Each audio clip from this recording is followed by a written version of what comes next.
Hi, പെട്ടെന്ന് ഉണ്ടാക്കിയെടുക്കാൻ പറ്റിയ ഒരു പ്ലം കേക്കിൻ്റെ വീഡിയോ ആണ്. ഇതിൽ ക്യാരമലൊന്നും ചെയ്യാതെ നമുക്ക് വേഗം ഉണ്ടാക്കിയെടുക്കാൻ പറ്റും.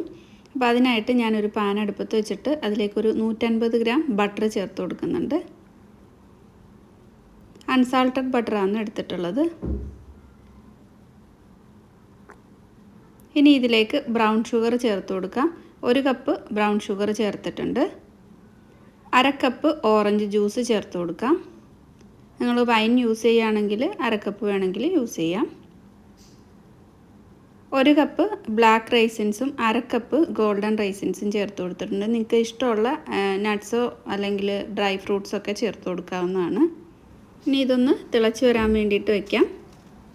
ആ സമയത്ത് ഇതിലേക്ക് കുറച്ച് സ്പൈസസ് ഒക്കെ ഒന്ന് പൊടിച്ചെടുക്കുക. 1/4 കപ്പ് പഞ്ചസാരയിലേക്ക് ഒരു 3 ഏലക്ക, ഒരു ചെറിയ പീസ് കറുകപ്പട്ട, പിന്നെ ഒരു ജാതിക്കയുടെ കുരുവിൻ്റെ ഒരു ചെറിയ പീസ് മാത്രം മതി. ഒരു 5 ഗ്രാമ്പു, ഒരു ചെറിയ പീസ് ചുക്കിൻ്റെ ഒരു ചെറിയ പീസ് കൂടി ഇട്ട് കൊടുത്തിട്ടുണ്ട്.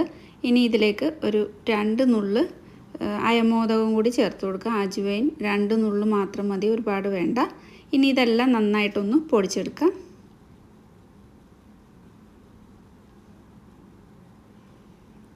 നന്നായിട്ട് പൊടിച്ചെടുത്തിട്ട് നമ്മൾ നേരത്തെ തിളയ്ക്കാൻ വെച്ചിട്ടുള്ള ആ ഒരു മിക്സിലേക്ക് ചേർത്ത് കൊടുക്കാം.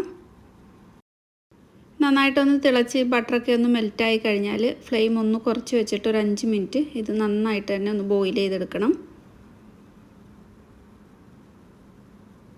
ബട്ടറൊക്കെ മെൽറ്റായി നന്നായിട്ടൊന്ന് തിക്കായി വരുന്നുണ്ട്. ഇനി ഇത് ഒരു 5 മിനിറ്റ് ബോയിൽ ചെയ്തെടുക്കാം. ഫ്ലെയിം കൂട്ടി വയ്ക്കാതെ ഒരു മീഡിയം ലോയ്ക്കും ഇടയിലാക്കി വെച്ചിട്ട് വേണം ഇത് ഒന്ന് തിളപ്പിച്ചെടുക്കാനായിട്ട്. ഇതിലേക്ക് ഞാൻ ലെമണിൻ്റെ ആ തൊലിയൊന്ന് വെള്ളയൊന്നും ഇല്ലാതെ ചുരണ്ടിയിട്ട് ഇട്ട് കൊടുത്തിട്ടുണ്ട്, അല്ലെങ്കിൽ ഓറഞ്ചിൻ്റെ പീല് ചേർത്ത് കൊടുക്കാം. ഇനി ഇതിലേക്ക് കുറച്ച് നട്ട്സും ഡേറ്റ്സും കൂടി ഇട്ട് കൊടുക്കുന്നുണ്ട്. ഞാനിവിടെ ആൽമണ്ടും കാഷ്യൂനട്ടും കുറച്ച് ഡേറ്റ്സും എടുത്തിട്ടുണ്ട്.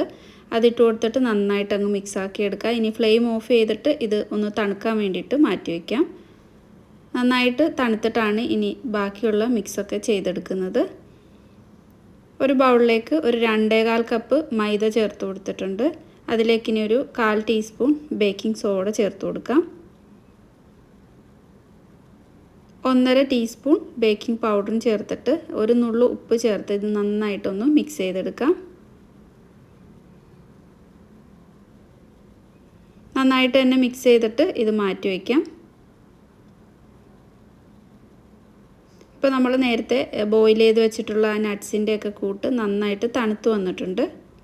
ഇനി ഇതിലേക്ക് വേണ്ടിയിട്ട് ഒരു 3 മുട്ട, റൂം ടെമ്പറേച്ചറിലുള്ള മുട്ടയാണ് എടുത്തിട്ടുള്ളത്, നന്നായിട്ടൊന്ന് ബീറ്റ് ചെയ്തെടുക്കാം. ഈ ഒരു മുട്ടയിലേക്ക് വനില എസൻസ് 1 ടീസ്പൂൺ വേണമെങ്കിൽ ചേർത്ത് കൊടുക്കാം. ചേർത്ത് കൊടുത്തില്ലെങ്കിലും കുഴപ്പമൊന്നുമില്ല, മുട്ടയുടെ മണമൊന്നും വരില്ല. ഞാനിപ്പോൾ ചേർക്കുന്നില്ല. നന്നായിട്ട് തന്നെ മിക്സ് ചെയ്തിട്ട് നമ്മളുടെ ആ ഒരു നട്ട്സിൻ്റെയും ഡ്രൈ ഫ്രൂട്ട്സിൻ്റെയും മിക്സിലേക്ക് നല്ലപോലെ തന്നെ ഇതൊന്ന് മിക്സാക്കി എടുക്കാം. ഈ മുട്ട നന്നായിട്ട് ഇതിലേക്കൊന്ന് മിക്സ് ചെയ്തെടുക്കുന്നുണ്ട്. മുട്ടയൊക്കെ നന്നായിട്ട് മിക്സ് ചെയ്തിട്ട് മൈദയുടെ കൂട്ടിലേക്ക് ഇട്ട് കൊടുത്ത് നല്ലപോലെ മിക്സ് ചെയ്തെടുക്കാം. ഒരു സ്പാച്ചില അല്ലെങ്കിൽ ഒരു സ്പൂണോ വെച്ചിട്ട് ഇതുപോലെ ഒന്ന് മിക്സ് ചെയ്തെടുത്താൽ മതി.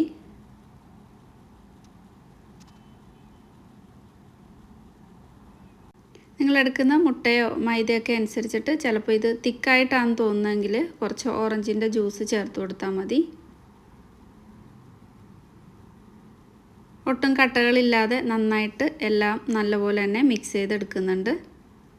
അപ്പോൾ ഇതേപോലെ നല്ല തിക്കായിട്ടാണുള്ളത്. സൈഡിൽ നിന്നൊക്കെ ഒന്നുകൂടി ഒന്ന് മിക്സ് ചെയ്തെടുത്തിട്ട് ഇനി കേക്ക് ടിന്നിലേക്ക് ഒഴിച്ചു കൊടുക്കാം. ഞാനിവിടെ 6 ഇഞ്ചിൻ്റെ 2 കേക്ക് ടിന്നിലായിട്ടാണ് ഇത് ബേക്ക് ചെയ്തെടുക്കുന്നത്. നിങ്ങൾക്കിത് 8 ഇഞ്ചിൻ്റെയോ 9 ഇഞ്ചിൻ്റെയോ ഒറ്റ കേക്ക് ടിന്നിൽ മാത്രമായിട്ടും ബേക്ക് ചെയ്തെടുക്കാം. അപ്പോൾ ബട്ടർ പേപ്പറൊക്കെ താഴെയും സൈഡിലും ഒക്കെ ഇട്ട് കൊടുത്തിട്ടുണ്ട്. ഇത് നമ്മൾ സാധാരണ കേക്ക് പോലെയല്ല, കുറച്ച് കൂടുതൽ ടൈം വയ്ക്കുന്നതുകൊണ്ട് കരിഞ്ഞു പോകാതിരിക്കാൻ വേണ്ടിയിട്ടാണ് സൈഡിലും ബട്ടർ പേപ്പർ ഇട്ട് കൊടുത്തിട്ടുള്ളത്. എയർ ബബിൾസ് ഉണ്ടെങ്കിൽ പോകാനായിട്ട് ഇതുപോലെ ഒന്ന് മിക്സ് ചെയ്ത് കൊടുത്തിട്ട് ടാപ്പ് ചെയ്ത് കൊടുക്കാം.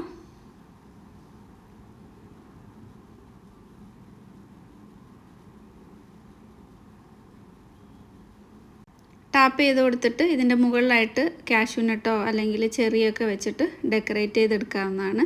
ഞാനിപ്പോൾ കുറച്ച് കാഷ്യൂ നട്ട് വെച്ച് കൊടുത്തിട്ടുണ്ട്. 170 ഡിഗ്രിയിൽ ഓവൻ പ്രീ ഹീറ്റ് ചെയ്തെടുത്തിട്ട് ഇതൊരു 1 ഹവറാണ് ഞാൻ ബേക്ക് ചെയ്തെടുക്കുന്നത്. നിങ്ങളുടെ ഓവൻ അനുസരിച്ചിട്ട് വ്യത്യാസം ഉണ്ടാവും.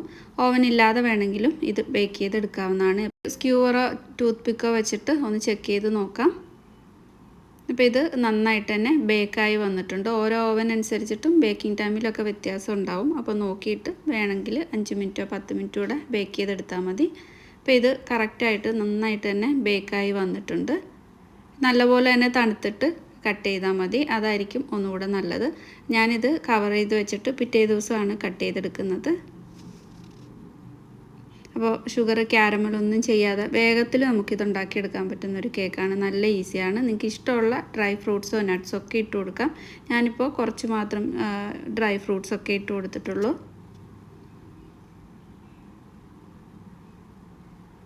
അപ്പോൾ ഈ ഒരു റെസിപ്പി നിങ്ങൾക്ക് ഇഷ്ടമായിട്ടുണ്ടാവുമെന്ന് വിചാരിക്കുന്നു. ഇഷ്ടമായിട്ടുണ്ടെങ്കിൽ ട്രൈ ചെയ്ത് നോക്കുക. ട്രൈ ചെയ്ത് നോക്കുന്ന സമയത്ത് ഫീഡ്ബാക്ക് അറിയിക്കുക. സബ്സ്ക്രൈബ് ചെയ്യാത്തവർ സബ്സ്ക്രൈബ് ചെയ്തു ലൈക്ക് ചെയ്തു ഒക്കെ ഒന്ന് സപ്പോർട്ട് ചെയ്യണേ. താങ്ക്